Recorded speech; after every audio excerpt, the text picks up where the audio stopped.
Reconstruction, to me, a reason why I say this, because immediately comes to your mind that you about Reconstruction is carpetbaggers, bayonet rule, oppressive national government coming down to the poor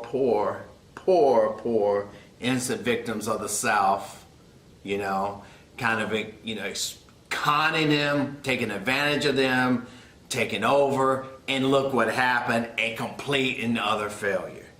And this is kind of what I learned and what is in the vernacular in most people, or in the mindset of most people. So one of the reasons why, and it's really one of the motivation reasons why I want to give me liberty, is Eric Foner.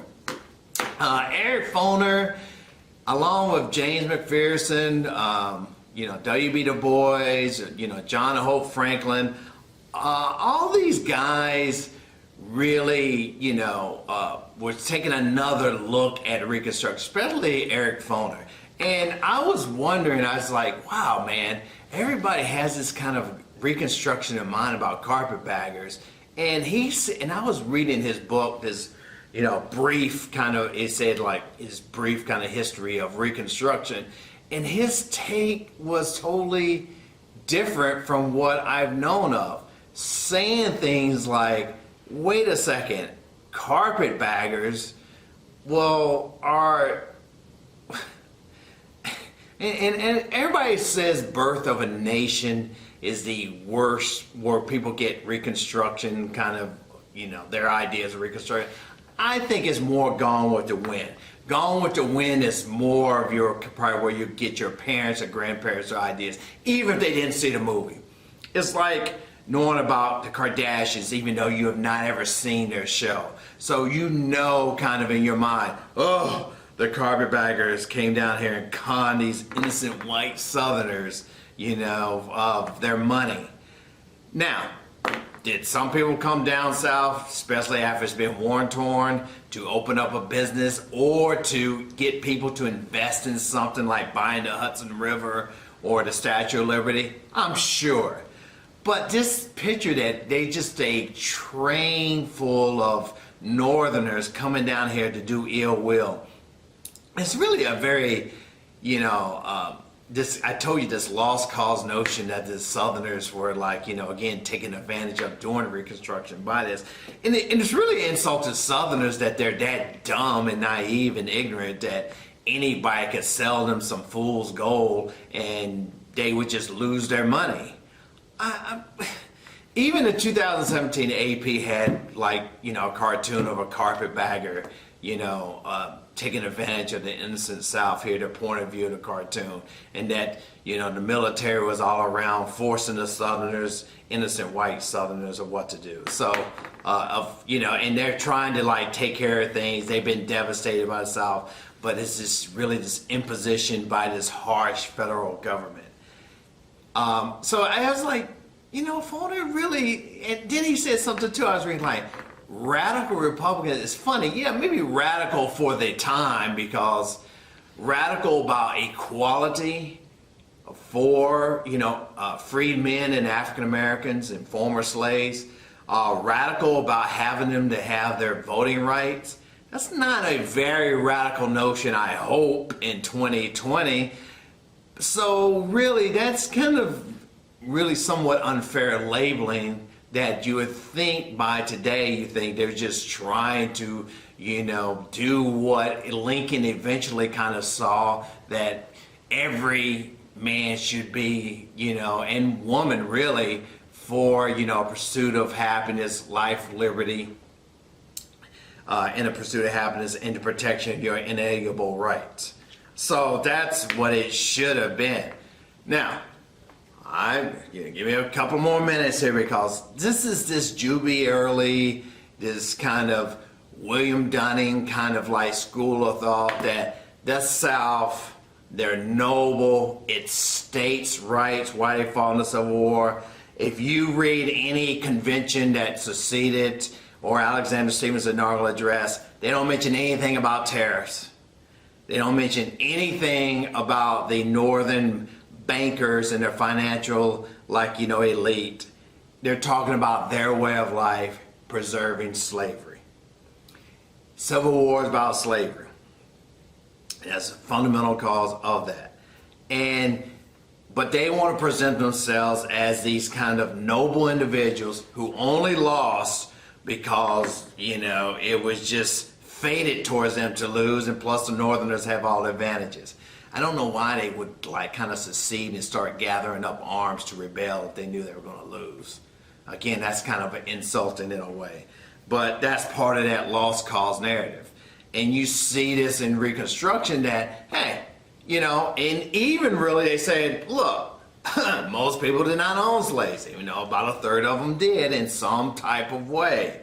That's always been kind of misinterpreted. And most people did not maybe own slaves, but they went along with the social hierarchy that slaves were inferior.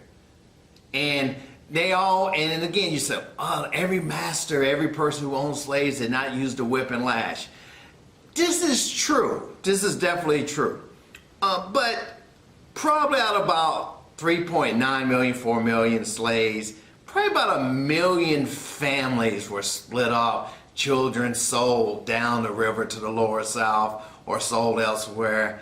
That's just a tragedy. And I told you after the Civil War ended, most of the, freedmen and black refugees that, that were just, able to travel and kind of had the opportunity to kind of greet others were looking for family members. And that is the sad part. But according to the South, Lee walked on water, Grant was the butcher. It's about states' rights. Reconstruction let Robert Smalls, Hiram Revels, Blanche Bruce, all these unqualified people take over the South. All black governors, all black legislators, majority in the state houses and the state legislatures, which is untrue. There never was really a black majority of real dominance control, maybe the exception of about 1.5 years of South Carolina, and that was really again not still the majority dominating all branches into that government. But they want to say, and it was inept, and it was these are really, if you look in all these people who are leaders, even if they're not formally educated, very scholarly minded, very much with a lot of leadership skills, and knew what, African Americans needed. You have all these Union generals, if it is somebody like Oliver Howard, or if it's, General Sherman asking, he issues field order, Special Order 15, and kind of making orders that went against Lincoln and Grant. But what they were wanting, they got together, they always would democratically let some of their best leaders, and they always said some of the same things. We need to have things that's like what white men had. So, and one of the things is land, which they always was promoting, education, we need to be educated, and voting rights, and kind of due process rights under law. They all said that to a T. They did not say well, I don't know, what we want during post-Civil War. They elected some of the best and brightest to make sure they were represented and make sure they were able to get some type of equality. So, and, but again, in Reconstruction in the Civil War, there was a wrong side and there was a right side to that war. The Confederates were on the wrong side. Okay, Robert E. Lee, Stonewall Jackson, Jefferson Davis, they might be good people, but like Grant says, there's never been maybe such great people fighting for such a wrong cause. And it is rebellion, it is treasonous. And I've said this, and I want to make this very clear right now. As far as the lost cause in the history of Reconstruction and the Civil War, that has been lost, and really the Southerners have won that fight. This is why Carpetbagger, this is why you're up in arms if you have more Confederate statues than really Union statues or commemorating like, Grant or Sherman or somebody of that nature, even in border states like Kentucky, because you would think that like, wow, I mean, like to the defeated goes the spoils instead of to the victors. They should be commemorated and kind of like honored for this. Really just this bad notion. And by the turn of the 20th century too, this is really where it raises this like, this kind of misinterpretation of Reconstruction and everybody kind of joining in, and it's the nadir of race relations and like, rights for African Americans. So, that's the thing I want to say. So, that I really wanted to rant and do my kind of, and I put this in quote, the communist take, because people think that, oh yeah, you're trying to, you investigate this yourself, and you investigate the real victims of Reconstruction were freed men and women, were the newly freed slaves. I was good, what I'm going to mention about what you need to know. I mean, whether you're going that, you're talking about, Colfax, Memphis, New Orleans, Liberty Place, all these places in, just to name a few, were just massacres. The terrorism of the White League, the KKK, the Red Shirts of Mississippi, of North and South Carolina, the Knights of White Camellia.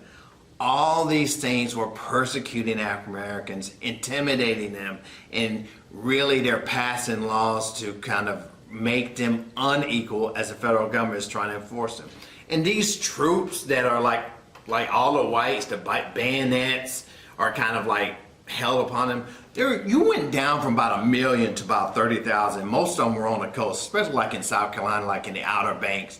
They're never really in the heart of cities unless there is some unrest and they're called to go in there and occupy it for a certain time. But in military reconstruction, there's never this massive amount of federal troops in all these, major southern cities or towns or areas, and they're holding bayonets and making sure African Americans are protected. Never. You see all the rise of the black codes, and it, bypassed by state government, and all the Southerners regaining their kind of like political positions in here. Reconstruction is a mixed bag. There was some very much great successes in Reconstruction. Some of the most significant amendments, of course, 13th, 14th, and 15th Amendments. You had the first kind of proposals of the civil rights legislation. You had really the vanquishing of the KKK in the 1870s. This is probably one of the most progressive moments, dare I use that word, in American history. So, don't say that again, that Reconstruction was a total failure in your mind, but I know that's what you people are going to prevailing moment is going to think.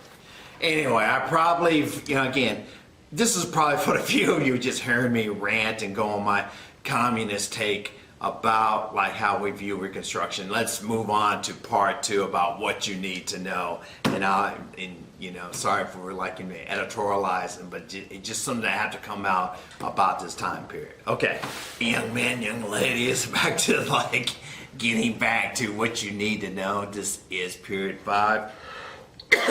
We got part 2, 1865, 1877. Sometimes you see phoners and other people date Reconstruction of about 2 years before into the Civil War, where you see, them already starting about their Reconstruction plans, things they're doing on this, outside of North Carolina on the Sea Islands and stuff. You see that going on. And they are already kind of, and again, this Emancipation Proclamation of 1863, that kind of starts Reconstruction right there. So some people do think about that as being there as part of Reconstruction at that time. So don't worry about that. If you do the 12 years, kind of knowing that you should be pretty good about that. So in there, so 1865, 1877 is the Reconstruction period. Before I want to go back here to the domestic agenda. Why mnemonic devices that are easy, like the BIT, the BFAT? Maybe we audit with the kind of like, reform movement in more in period 4. But another one is AP history. Makes me nauseous. It's an easy one to remember. So why not know that? And the A is for the abolition / emancipation there. So the P is Pacific Railway Act, 1862. The Transcontinental Railroad. And the H is the ever important Homestead Act, 160 acres of land allotted to you, like, you stay 5 years on that land and maintain it. It wasn't a great success. Similar to you can get the 2-for-1. Dawes Severity Act was doing that to give, Native Americans 160 acres as well as they can maintain it on there. And the 2 M's is, after Congressman Morrell, you get the Morrell Land Grant, and then one of the reasons why you get North Carolina State eventually, and the kind of the second Morrell Land Grant. All the Iowa states, the kind of, the technical kind of like, agriculture, mechanical school, Texas A&M, so that nature. And the Morrell tariff, always you get the Republicans always looking to protect the industry in the North, so you get that as so. And the national bank that will kind of compel state banks to kind of make sure they have a federal charter there and they have the permission, trying to make a connected system. It's not the Federal Reserve. It's not really basically a national bank in a per se like we had in the early 19th century. But it is kind of establishing that kind of national and kind of trying to establish that national currency there too as well, like, the greenback. All right, so AP history makes me nauseous. Reconstruction, all right, what you need to know. Well, after the war, you get this centralization of power. You get centralization of power, you get the foundation of rapid industrial growth, and you get the Republican Party becomes like the party of big business in there. So that's what you get. And by the way, the patterns of war, I'm putting the link down there to share that, that what we said, there's patterns of war from the Revolutionary War to World War II. And you guys can take a look. I put a lot of examples of the Civil War examples to kind of like flesh out the patterns of war in there. And it's just good to know. Generally, just gets your brain thinking. It helps you kind of come up with some sentences, some thoughts to put together, maybe an argument, maybe some kind of conclusion in there. Great. So we had that for Reconstruction. Now, what you should know, end of the Civil War. They've raised the number of dead in the Civil War. It would be pretty good of all the wars to know about the number of deaths in the United States Civil War. Was about 700,000. They've kind of raised that number from like, 600,000, let's say, in there. So that's really good. South is in ruins, and now you have more of a centralization of power. And secession should be out, even though you hear from California, you hear from Texas, you hear, governors or politicians talking about maybe we should secede from, the Union, or even some sections of states secede from that state. But really, for the most part, it's political talk, but nothing real talks. It's kind of settled out of the Civil War. Secession is illegal and it's unconstitutional. And that's kind of somewhat that's really settled after the Civil War. Reconstruction plans. Just know this, and you should not just be familiar. 10%, Lincoln. Andrew Johnson, more forgiving, amnesty. The Republicans, more a little bit, kind of, again, labeled radical. They want some kind of military occupation. They definitely want the 13th Amendment passed, for sure. And by 1867, while they're battling Andrew Johnson here, you get this kind of like, there is going to be some kind of military occupation, even though it's going to be limited, and you must pass the 14th Amendment. Okay? All right, great. Hot amendments, the ones that are, I think, the hottest here. Of course, you think about the Civil War amendments. Really, the First Amendment, I would say, is a duh because it's from first grade and you should know, and collectively the Bill of Rights. I would throw in there for studying for May 15th, the 10th Amendment, because all powers not given to the federal government are reserved to the states. it really is going to be debated all through the 19th century and really the early 20th century about who holds kind of like final say, who holds supreme power. And they've used that argument a lot before the Civil War, all the things about the 10th Amendment, from Jefferson to Madison to Calhoun, Robert Hayne, all those guys were talking about states' rights, and they had a final say in nullification, and they used basically on the 10th Amendment. So 14th, 15th Amendment for sure, but I'd just say more the 15th Amendment about voting rights than the 14th Amendment for this test on May 15th. Because the 14th Amendment is really going to be used in the latter half of the 20th century during the civil rights cases, almost for all groups and people who have been disenfranchised, kind of their civil rights have been violated and been discriminated against, from African Americans to gay people to other minorities to women, that they're going to use the 14th Amendment base. And I know Korematsu is brought up too as well. I have to tell you, I don't know if you're going to get to World War II. So more 15th Amendment about voting rights, and seeing that 15th Amendment kind of goes along with, period 7, 19th Amendments and women's right to vote. So speaking of other hot amendments, of course, 16th, 17th, 18th, and 19th. Now I call these progressive / populist amendments that you should know. And we'll talk more about them. So these are the amendments that if you want to write a list, hey, do I know that? Most of you know all of these already. So it's just one of those things that you put a check in a box here about the hot amendments in this time. During this time, when it help for freedmen, you get the 14th and 15th Amendments. You get civil rights bills, one that's proposed in 1866. Of course, you don't have to know that Andrew Johnson vetoed this, and then this is why they put in the 14th Amendment. The Civil Rights Act of 1875, that is the precursor to 1957, and the one in that's going to be passed in law in 1964. It's going to, that's going to be, instituted in there. You have the Enforcement Acts of 1870 to 1872 that were trying to make sure that African American rights are respected, and they do get some type of due process by law. And the Klan is basically wiped out with these kind of enforcement acts in there. Now, problem is, I've just mentioned all the kind of positive things they're trying, the Republicans and Grant are trying to do. Well, again, what is the Southern answer? Intimidation, lynchings. I told you, we've mentioned, 1873, Colfax, a year later is Coshada. A lot of stuff happened in Louisiana, Memphis, Arkansas, all these type of places in here are having these, Hamburg massacre in South Carolina that happens around 1876 in there. So all these things, these lynchings, and lynchings, I know people think it's just murder without due process. It's real.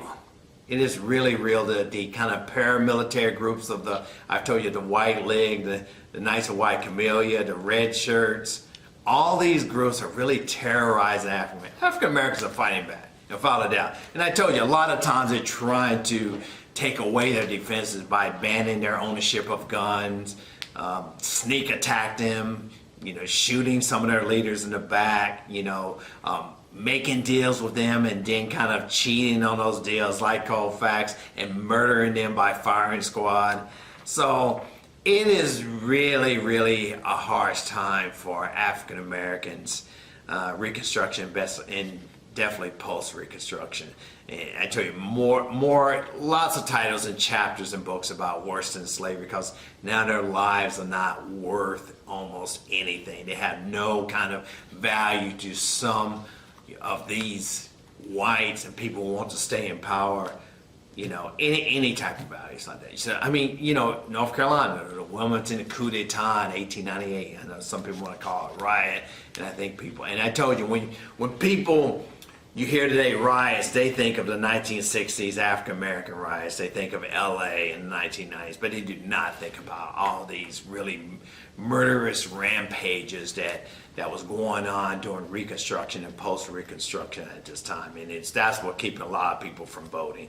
And all the, disenfranchisement, the poll taxes, the literacy test, grandfather clauses, but intimidation was the most. Economic hardship, sharecropping, cropland. You don't really need to parse those out, knowing what you want, but it's trying to keep you in virtual slavery. And I tell you, you're even arrested, you're supposed to work that kind of time off, or you owe money once you're in jail. You can't get out of jail once you pay that money, or your family pays that money, so you're in perpetuity in jail at times. You're working on this penny-edge labor, all these type of economic hardships that's just put on African Americans. And at the end, you get troops out of, the South, which really was the final nail in the coffin for Reconstruction to end, and for whites to redeem themselves and gain back control, particularly the Democratic Party in there. So I here at the end of Reconstruction. Courts go against, this is number 3, courts go against civil rights bills, from going all the way. You don't have to remember these cases at all in here. Slaughterhouse cases is 1873. Cruikshank, 1876, and really the civil rights cases of 1883 that says, the 14th Amendment does not say that private citizens cannot discriminate or serve who they want, or let people sit together in the theater. So it's so that it does not apply to them. So you get really this growth from evolution from the black codes that restricted your movement, restricted where you can go, to this kind of segregation of the Jim Crow era of the 1890s all the way to the 1960s. The case Plessy versus Ferguson, 1896. Very good. All right, so it becomes the norm in this time. Number 4, I would say, you really have a lot of African American leaders really working towards some kind of, early civil rights. People think, I kind of laugh when people think that Frederick Douglass kind of goes away after the Civil War, but he is working all the way up until his death in 1895 for civil rights. And just know the celebrities, and the 2 biggest celebrities is Booker T. Washington and W.B. Du Bois, and know where they stand. And one is more of accommodationist, Booker T. Washington, and more some agitation, just kind of knowing their stance about where they should be for civil rights at this time. I love Ida Wells. I mean, that's a bonus. I think some of you've learned her, and you actually just projects on her, and God, just what a heroine. She's just a great American hero. Benjamin Pat Singleton, you don't have to know these people because they're not the celebrities, going out to, the Exodusters out in Kansas. T. Thomas Fortune, working at the black newspaper in New York.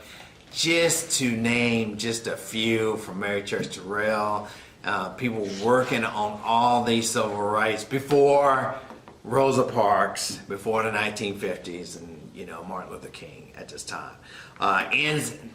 This is important, I guess. Reconstruction ends in 1876 with the election of Rutherford B. Hayes, because they seemed to craft a compromise where the troops would leave the South if the Electoral College, if Louisiana, Florida, turns for Rutherford B. Hayes, and the South likes that, so they can really get carte blanche, a blank check to really get back into power and slowly get the Republicans out of there, all the scalawags as they used to call them, and they can become the solid South of the early 20th century that we know, and they're back in power, and restore white supremacy in a way, really just disenfranchise and get blacks out of the democratic process in all these southern states. And this begins the low point, I told you, of African American rights, but major challenges by people, and that's probably what I want to leave you with. I do not want you to think that African Americans just lay down. They let the Klan come in and just shoot them and terrorize them.